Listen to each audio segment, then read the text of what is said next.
All right, guys, welcome back to Larry Buys Houses. This week, we're going into chapter 12 of the book that changed my life, Money, People, Deal. And this chapter we would use in the seminars a lot, and I would use it in my training constantly. We've talked a little bit about where it comes from, but today we're going to be doing a deep dive on the why and how you can use that to become unstoppable because um, we're going to go over three things. So the first thing is we're going to talk about the golden circle. We're going to talk about the why and how that works with the motivation to keep going in difficult things, period. Regardless what you're doing, whether it's sales, stocks, real estate, your own personal endeavors, um, how that why works into it, how we can create a stronger why, and then we usually do that with what I call the why moment. We do that at the seminar, so we'll do a little bit of that. And then the third thing really is when when we need to pull that thing out, and what are some key like factors that allow you to make that thing go. So here we go. So the first part here, probably can't see it. The diagrams will be small, but you can find this anywhere. Simon Sinek's Golden Circle for the people on IG. I don't know if you can see it, whatever. Buy the book, find the book, buy the book. But Simon Sinek talks about the golden circle where we have the function of businesses built from why they exist out, not from what they do, how they do it, and why they exist. So the example that is constantly used in this book and with the Simon Sinek circle really is Apple versus Dell. It's the easiest way to kind of think about this thing. So when you look at Apple and you look at Dell, you say companies built from the outside in are typically externally motivated and don't really have much of a guiding post. But companies that are motivated from the outside in are going to have a different motivation um, from the inside out. So instead of being motivated from external forces, you're motivated from an internal force, which actually expands out of your business instead of your business contracting towards like, we're in business because um, we're in business. It'll make more sense in a second. So we look at Apple versus Dell and we say on one hand, we have Dell who operates from the outside in. What? We make great computers. Likely Dell was doing all sorts of things and they ended up in this computer business. We make great computers. How? They're beautifully designed, easy to use. Do you want to buy one? And then the why is relatively undefined. Like, what's their mission? Why do they even exist? Some might say, well, the why was something along the customization and these niche computers, but that's not a foundation for the business model out. Okay, so you'll see here in a second, when you look at Apple, on the other hand, it's an inside out mentality. So they start with the why and build out with the tools of what and how. So with how, and then finally what we're going to do. So for instance, Apple, with everything we do, we believe in challenging the status quo. The first company to get rid of the floppy disk, the first company to go with the zip drive, the first company to have a mouse, the first phone to have the touch screen, the little wheel on the first iPods. All of these things were one step beyond what we were currently dealing with. They were always trying to be one step and challenging what was instead of just continuing what is. And then the way that they do that, so how do we challenge the status quo? The way we challenge the status quo is by making computers that are beautifully designed and easy to use.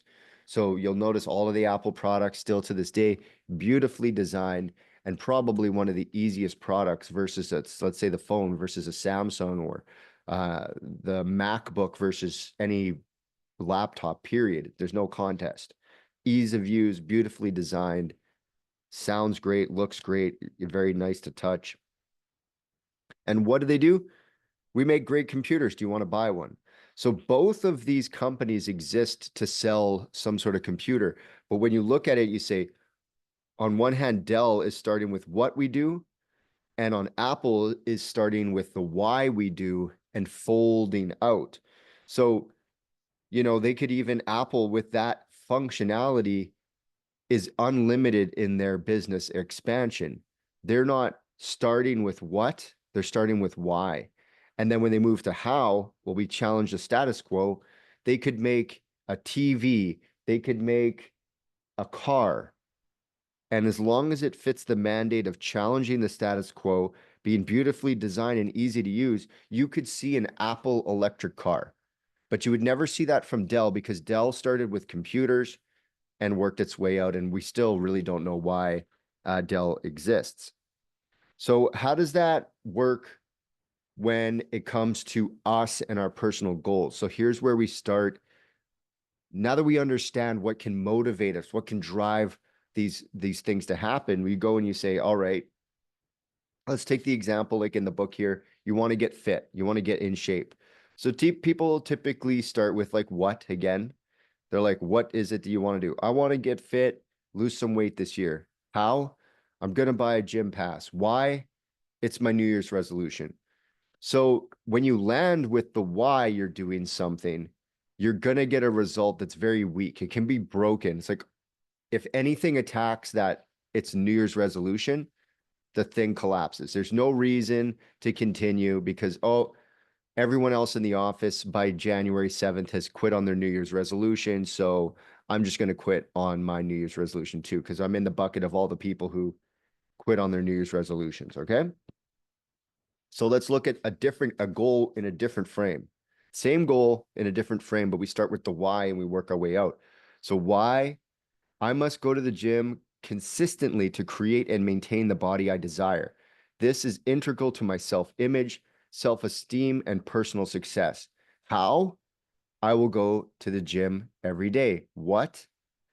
I will have a fit, healthy body that reflects my self-image, self-esteem, and personal success. So what you get comes from the why as opposed to starting with what and ending with the why. Now, you can take this example again, like it says on page 84 for those reading along in the book. Why should we get married? Then you take the golden circle applied to marriage. It's very easy to see what married couples will make it and which ones won't. So if you start with the why, and the why is like in this example, we're getting older, balder, fatter. We both want to have some kids before it's too late. How? Well, we'll get married because marriage is required to have kids. I guess, an opinion, a good one, but an opinion. And 3, let's have some kids. What we're going to do, we're going to have some kids. It's going to be wonderful. That relationship will last a maximum of 16 to 20 years because these people got married on a weak why. Their why to get married was kids, not because of some partnership. So let's look at it again and say a stronger marriage that lasts until death do us part. Why? We are in this relationship to help each other become the best we can. My partner spiritually complements me and spiritually complements him or her. How? We spiritually commit to each other, make it official, and get married. What? A spiritual union between two committed people through marriage. Children may or may not happen.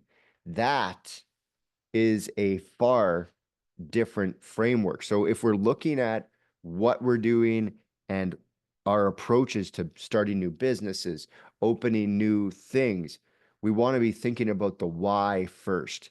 And we want that why to almost be bigger than anything. It's never going to collapse because if you achieve those things or those things become dissolved, then kids move out, marriage falls apart because the marriage was founded on kids.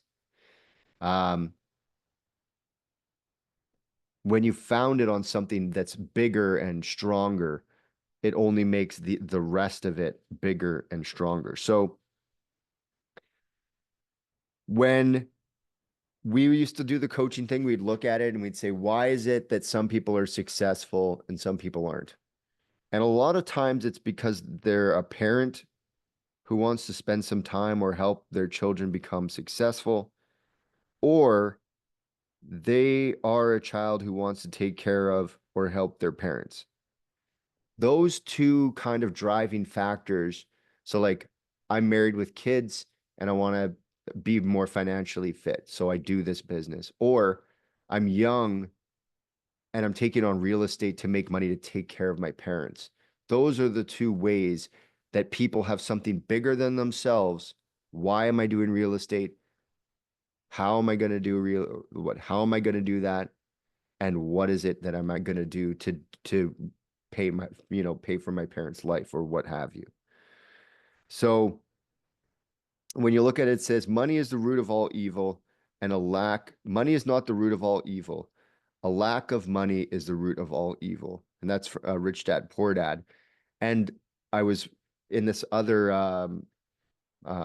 it's like a sermon.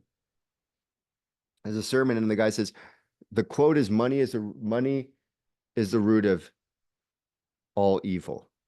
But the entire quote is the coveting of money is the root of all evil. So like the greed and the lust and the sloth and the everything that can come from trying to put money on a pedestal.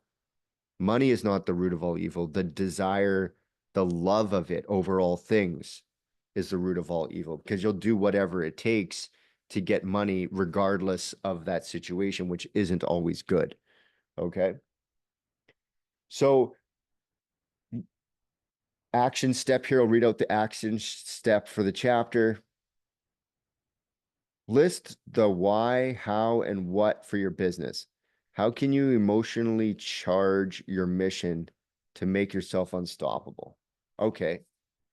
So a lot of times in the seminar and usually in the very first week of one-on-one coaching with my students, I'll do the why exercise. This exercise is about coming up with something that's relatively motivating so that you have something bigger than yourself to keep you motivated when you get nervous and when things get hard. Okay. So the exercise goes, you want to find the moment that you decided whatever it is that you're doing is not what it is that you want to do anymore. So a lot of times it's something happened at work, something happened at the house, something happened in the family, either in your past or your present or your near past, something just recently. Pardon me. So people come to the seminar and say, tell me about your why. And they'd be like, my why is to make money. I said, very weak. And when it's not working out early on in like week 7 or week 8, you're going to fold like a lawn chair. It's going to be over for you.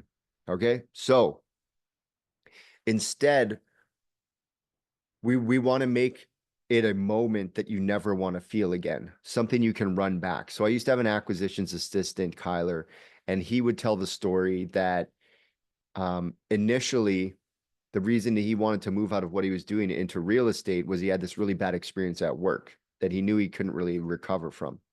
So he went to work that day and the foreman was off the site and they're building a garage, and he went and looked at the blueprints and he flipped it around and he's looking at it to see what's next. The foreman's off and he's working and rips it out of his hands and he says, you don't get paid enough to look at those blueprints. And that was a real moment for him because he realized that he wasn't where he thought he was and what kind of respect and positioning and the feeling in that moment. He's like, I don't want to feel that ever again. So I'm going to move to something where my money is more in control. In fact, the cars he's driving today are the rolled cars that he bought for himself when he got that first wholesale check. So he got that first wholesale check, bought himself a nice Honda Civic, and he's been rolling that insurance money when they get written off or selling it. He's been rolling that same wholesale fee now for better part of 5 years. So the reason I tell that story is it allows you to create a moment. And if you don't have that moment, you can be attacked, you can be diminished, especially if it's weak, like to make money. That's not a why. Why am I in business? To make lots of money. To do what? To make lots of money to feed the homeless. Okay, now we have like a why that can never be solved. You're never going to stop feeding the homeless. Okay. And so then How are we going to do it? Well, we're going to take our skills in real estate and the income from real estate and either donate it or help them acquire new properties to help the homeless. And what is it we're going to do? Real estate, wholesaling, land acquisitions, and working with the city in partnership to facilitate the why, not working in the, not the what. So my mission would never be done. I'd be constantly working on feeding the homeless and housing the homeless with my skills in real estate with a very particular approach in real estate. Okay. So now you have to say, what what do I want out of real estate? Okay. What do I want?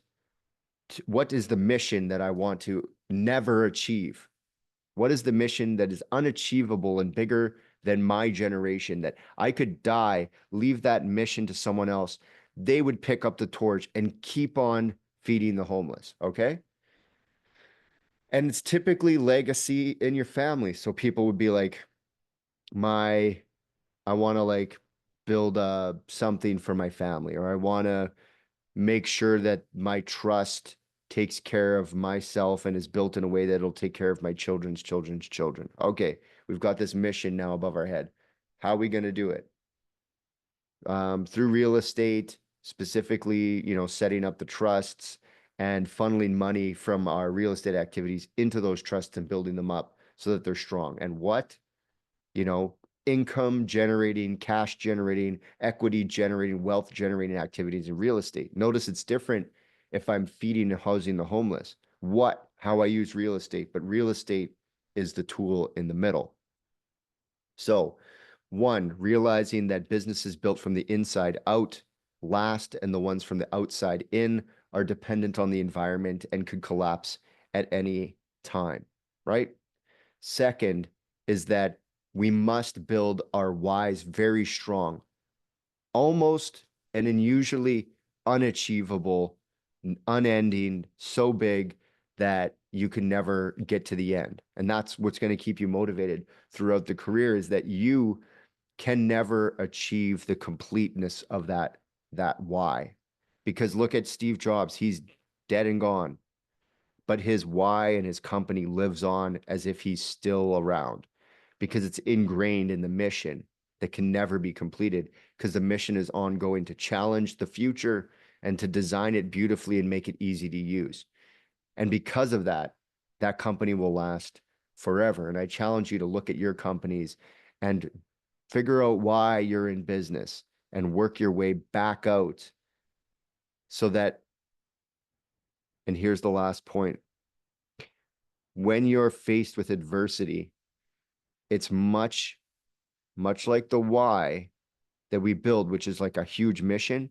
We want to have a why moment, why this mission is so important, why you can't lose, so that when you get rejected, when you get doors slammed in your face, when you get people calling you on the phone and telling you to F off and things are going not great, you always remember that it was worse and it could be worse. And I never want to feel like that again. So one, inside out businesses. Two, why statements that are bigger than you could ever imagine. And three, that you use and you figure out that moment of change, because people change when either it's too difficult to remain the same.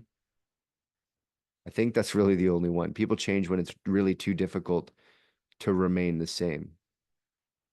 And that's really the only motivator. I think there's another part to that, but that's really the only one that really works, because people sometimes even come into real estate and flounder a little bit. And only when it's too painful to remain the same do they make change and eventually get out the other side. So that why moment that was so crushing, you want to visualize that, play it back, remember why you're out here knocking on doors and delivering flyers. Or if you're thinking about slothing around and taking some complacency that you don't, that you get in the car, that you post that ad, that you deliver on the marketing to get the next lead, to get the next thing. Because why? so that we never feel like that again. And because the mission says that we've got work to do. So we're going to go into deal talk with the room. People on Instagram, you got to be on the Zoom. That's why I put out the Zoom link. So see you guys on the next video. And we're going to go to the private chat here on the Zoom. Let me find this thing.